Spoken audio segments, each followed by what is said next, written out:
छत्तीसगढ़ का हसदेव जंगल मध्य भारत का फेफड़ा कहे जाने वाला वो विशाल जंगल जहां आज सिर्फ पेड़ नहीं कट रहे बल्कि विकास और पर्यावरण के बीच एक बड़ी लड़ाई भी लड़ी जा रही है। एक तरफ सरकार कह रही है कि कोयला देश की जरूरत है, बिजली उत्पादन के लिए खनन जरूरी है और जिन परियोजनाओं पर काम हो रहा है उनकी मंजूरी पहले ही दी जा चुकी थी। दूसरी तरफ आदिवासी समुदाय, पर्यावरणविद और विपक्ष सवाल उठा रहे हैं कि आखिर विकास की कीमत जंगल और प्रकृति क्यों चुकाए। हजारों पेड़ पहले ही काटे जा चुके हैं और लाखों पेड़ों पर खतरा मंडरा रहा है। हसदेव की इस जंग की पूरी कहानी देखिए हमारी खास रिपोर्ट में। नमस्कार, मैं हूं आपके साथ श्रुति जांगड़े। उज्जवल भूमि में आपका स्वागत है और आज का हमारा मुद्दा है हसदेव जंगल की कटाई।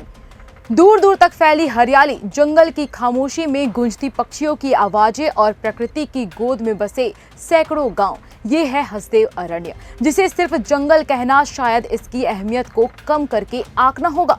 करीब 1.5 लाख हेक्टेयर में फैला यह इलाका जैव विविधता, वन्य जीवों और आदिवासी संस्कृति का एक अनमोल खजाना माना जाता है। लेकिन आज यही जंगल देश की सबसे बड़ी बहसों में से एक का केंद्र बन गया है।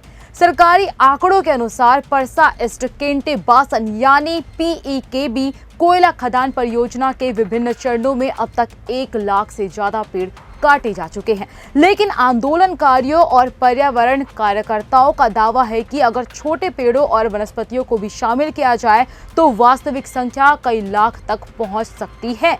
उनका कहना है कि पिछले 1 दशक में हसदेव के बड़े हिस्से को धीरे धीरे खनन परियोजनाओं के लिए साफ किया गया है।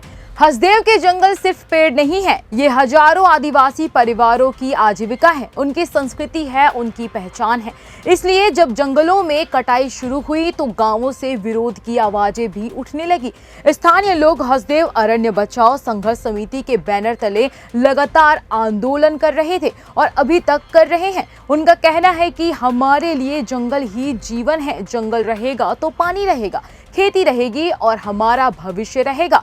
जंगल खत्म होंगे तो सिर्फ पेड़ नहीं कटेंगे बल्कि उनके जीवन का आधार भी खत्म हो जाएगा। वहीं इस पूरे विवाद पर राज्य सरकार का पक्ष अलग है।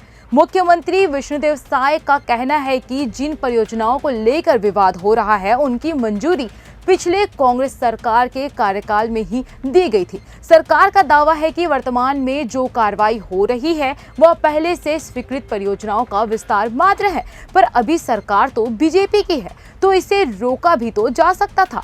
वहीं सरकार का यह भी कहना है कि राज्य के विकास और बिजली उत्पादन के लिए कोयला एक महत्वपूर्ण संसाधन है, भले ही छत्तीसगढ़ के आदिवासी भूखे प्यासे मरते रहे। और विपक्ष सरकार ने मुख्यमंत्री विष्णुदेव साय के इस बयान को झूठा बताया और इसे खारिज कर दिया। कांग्रेस का आरोप है कि वर्तमान सरकार जंगलों को बचाने में विफल रही है और बड़े कॉरपोरेट हितों को प्राथमिकता दी जा रही है।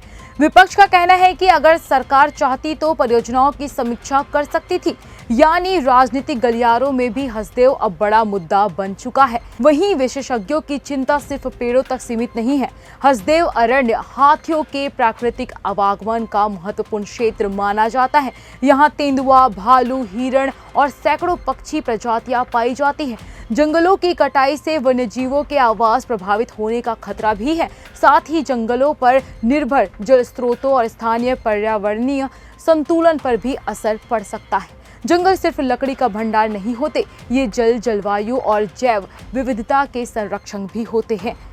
चिंता इसलिए भी बढ़ रही है क्योंकि आने वाले वर्षों में और भी बड़े पैमाने पर खनन की योजनाएं प्रस्तावित हैं।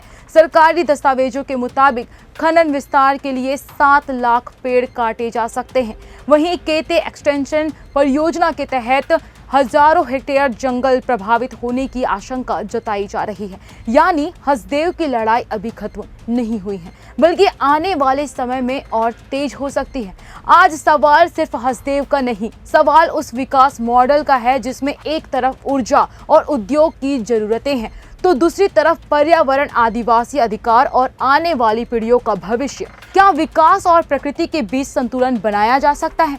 क्या कोयले की जरूरत जंगलों के अस्तित्व से बड़ी है? और क्या हसदेव आने वाले वर्षों में भी उसी हरियाली के साथ खड़ा रहेगा जिसके लिए वह जाना जाता है? हसदेव की इस लड़ाई में एक तरफ विकास का दावा है तो दूसरी तरफ पर्यावरण और अस्तित्व की चिंता। अब फैसला सिर्फ सरकारों या कंपनियों का नहीं, बल्कि उस सोच का भी है जो तय करेगी कि आने वाली पीढ़ियों को हम घने जंगल देंगे या फिर सिर्फ उनकी तस्वीरें।